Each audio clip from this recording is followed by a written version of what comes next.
Olá, gente. Tudo bem com vocês? Hoje eu queria compartilhar com vocês uma pequena reflexão, tá? De um texto que eu li aqui no blog da minha amiga Débora, chamado Meu Oásis no Deserto. E o tema que eu dou para essa reflexão é: eu posso dar uma ajudazinha para Deus?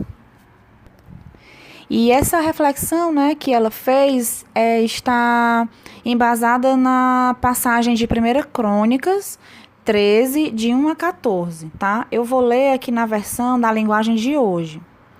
Esse texto, o contexto, né, dessa passagem é Davi, ele teve uma super ideia, na verdade, na cabeça dele, né, uma intenção até boa. Ele queria transportar a Arca da Aliança para o local aonde ele ia firmar o seu novo governo, né? Se eu não me engano, é em Jerusalém. Então ele forjou, né, uma equipe, foi como se fosse um festejo, né, que ele quis fazer. Era assim um momento de festividade, né? Ele quis fazer uma celebração para todo aquela cerimônia que ele tinha imaginado na cabeça dele, né? E ele tinha imaginado e ele mesmo construiu o templo aonde ficaria a Arca do Senhor, né? Só que aí, na verdade, Deus ele tinha até outros planos, né? Porque os planos do Senhor é que Salomão construísse esse templo. Mas naquela época Davi ainda não sabia. Então o que ele fez? Ele tentou transportar a arca, se eu não me engano era de Judá, para Jerusalém. O rei Davi consultou todos os oficiais que comandavam grupos de 1.000 homens e grupos de 100. Depois anunciou a todo o povo de Israel o seguinte: se vocês acharem bom, e se isso for da vontade do Senhor, nosso Deus, vamos mandar mensageiros ao resto de nossos irmãos israelitas e aos sacerdotes e levitas das suas cidades, para dizerem a eles que venham se reunir aqui com a gente. Aí nós iremos buscar a Arca da Aliança, pois ela ficou esquecida durante o reinado de Saul. Essa proposta agradou ao povo e todos concordaram com ela. Então Davi reuniu todo o povo de Israel, desde a fronteira do Egito do Sul até a subida de Amate do Norte, a fim de levarem a Arca da Aliança de Quiriate-Jearim para Jerusalém. Davi e o povo foram até a cidade de Baalá, isso é, Quiriate-Jearim, no território da tribo de Judá, para tirar dali a Arca da Aliança de Deus, a qual tem o nome do Senhor, que se assenta no seu trono, acima dos querubins.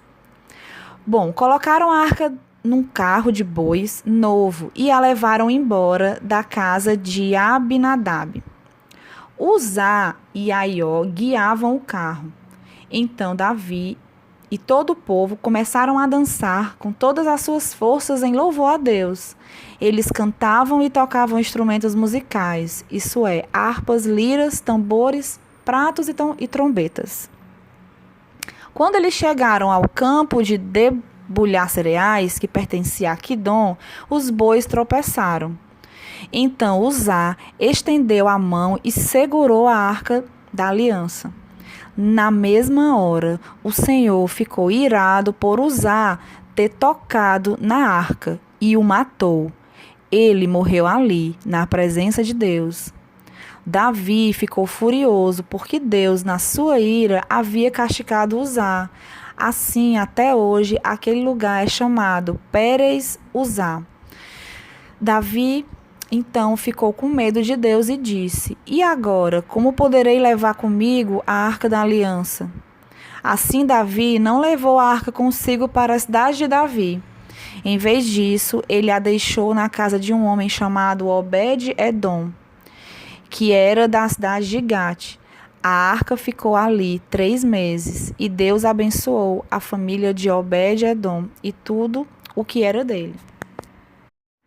Não é incomum encontrar pessoas que se surpreendam com esse texto.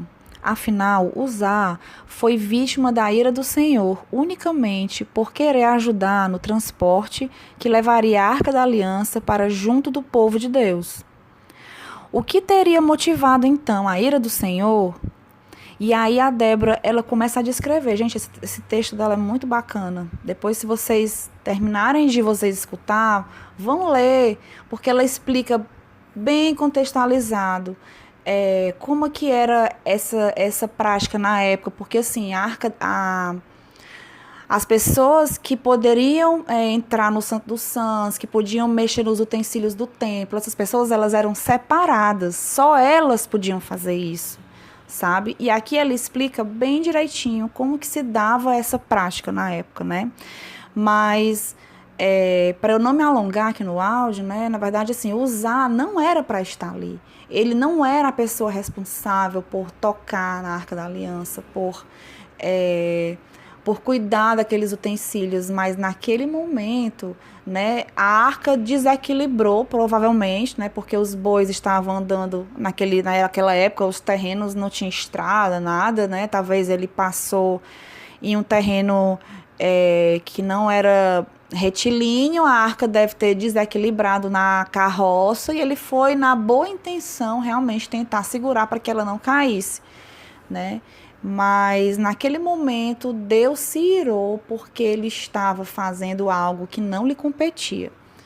Então eu vou pular um pouco essa explicação que a Débora deu no texto e vou já para a reflexão, tá? O clima era de festa e alegria, pois a arca estava sendo levada para Jerusalém. Davi então resolve reorganizar os levitas, lhes colocando em diferentes postos como porteiros, auxiliares dos sacrifícios e, sobretudo, como cantores.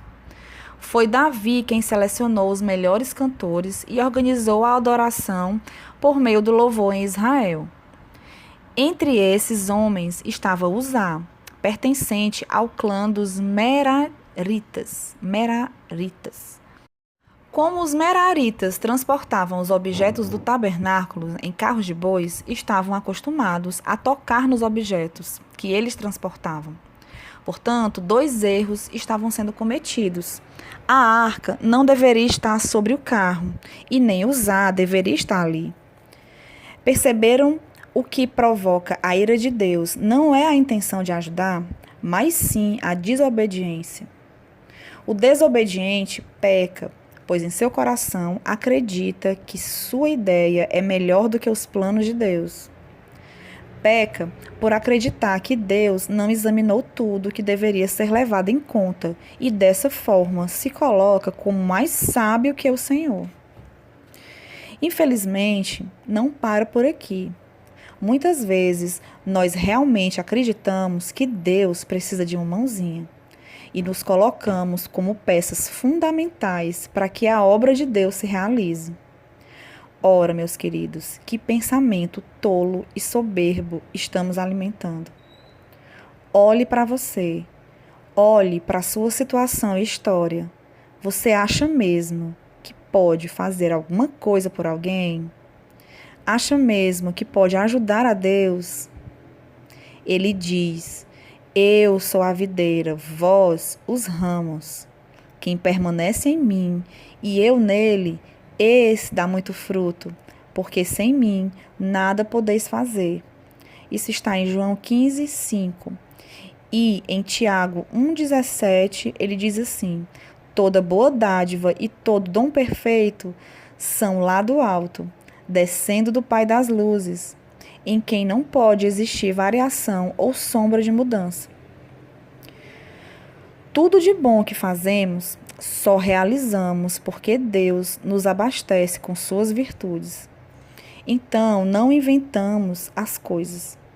Vamos deixar bem claro quem precisa de quem.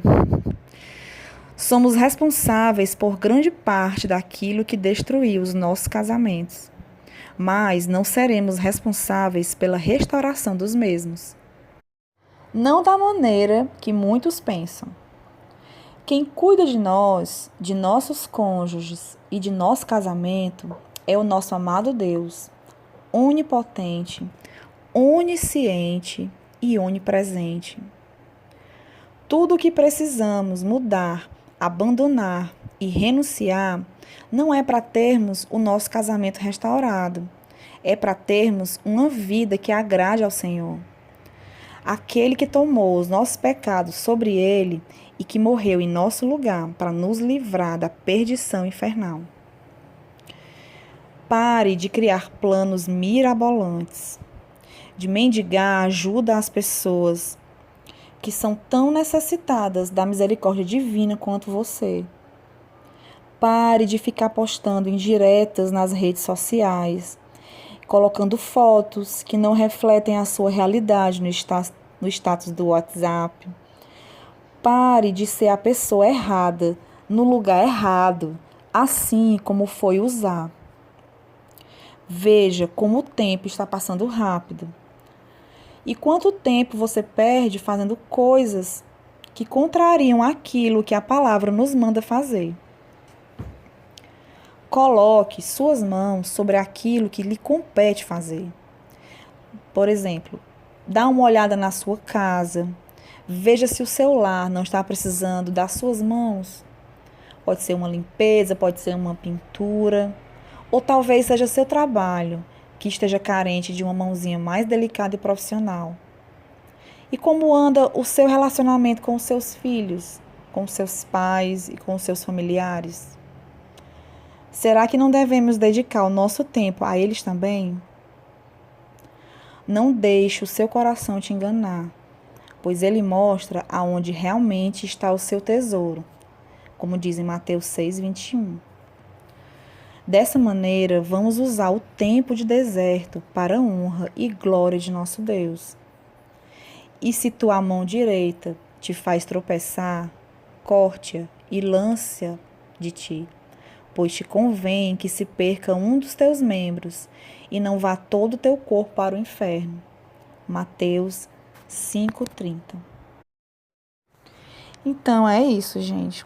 Como o versículo diz, né? Acredito que todo mundo aqui, durante essa leitura, conseguiu pensar em alguma coisa que já fez, que já colocou a mão, sabe? E que deu errado, porque normalmente dá errado, sabe? Você faz alguma coisa com uma super boa intenção e aquilo acaba se voltando contra você. Então aqui eu poderia listar casos vários, sabe? Já teve mulheres que pediu para pastores irem falar com o esposo e acabou gerando mais ira no esposo, sabe? Já teve casos de pessoas que a gente acompanha que ficam colocando indiretas nas redes sociais, nos status, colocando foto de biquíni, sabe? Assim, é coisas assim que a gente vê, poxa vida, tá chamando uma atenção de uma maneira totalmente errada. E nada do que a gente pode fazer, gente, com as nossas mãos, dá o resultado que a gente espera. Por quê? Porque Deus quer provar na tua história que Ele é que vai trazer a tua bênção, não é você que vai conquistar essa bênção, sabe? O que Ele quer de nós? Ele só quer que a gente descanse. O nosso trabalho em nossa caminhada é descansar no Senhor. Como diz em Salmo 37, eu particularmente amo esse salmo, sabe? Eu até um dia vou fazer um estudo só com ele. E no 37:7 diz isso: descanse no Senhor e aguarde por Ele com paciência. Não faça nada, só aquilo que Deus te determinar na palavra dele. E o que é que ele diz?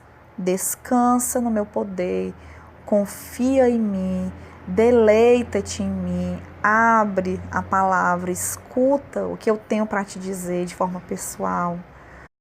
Desvie-se do mal e faça o bem.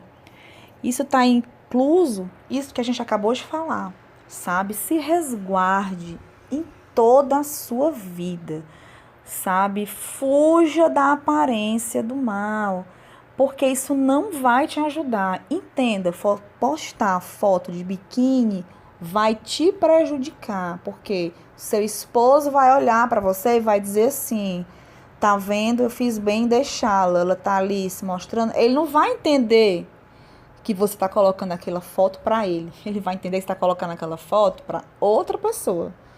entende? Então aquilo ali vai gerar uma coisa ruim no seu esposo se ver, num outro homem que vai olhar para o seu corpo e até pode chamar a atenção que ele nem tinha para você, sabe? Então, se resguardem, se livrem de más atitudes que você pensa que ajuda e atrapalha. Então é isso, gente. A nossa reflexão é essa. E eu realmente espero que essa palavra toque em quem tenha que tocar. Eu quero abençoar a vida de todos vocês que estão aqui. Eu sei que tem pessoas que já têm mandado recadinhos realmente assim, agradecendo. Mas eu quero dizer assim que tudo que a gente tem vivido, gente, é para honra e glória do Senhor Jesus, sabe? Eu não sou dona da verdade, porque estou aqui, eu estou falando para vocês e estou aprendendo ao mesmo tempo, tá bom? Fiquem com Deus, espero que vocês tenham um ótimo dia na presença do Senhor.